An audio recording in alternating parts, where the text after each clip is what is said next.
Hello everyone, my name is Olga Van Light and today I would like to unbox this waffle stuffer. So yes guys, here is the instructional manual, but you can actually make breakfast inside of your waffles, as well as also you can make mini pizzas. You can use it with different candy inside. So yes, it definitely puts your regular Belgian waffles on a completely different level. So let's see exactly what is inside.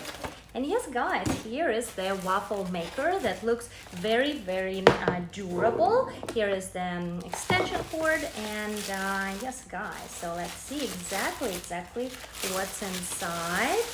Absolutely love this convenient design. So let's open everything up so it's ready for use. And yes guys, look at this design. How cool is that? So we're super excited to experiment with it very soon, but right now this is the first look, right? As you can see, this is your stuffer. So basically what it makes it a little bit different from your regular waffle maker is this attachment, right? So it actually creates space for that stuffing. And of course you can make your regular Belgian waffles as well in it. Super excited, going to update you guys soon.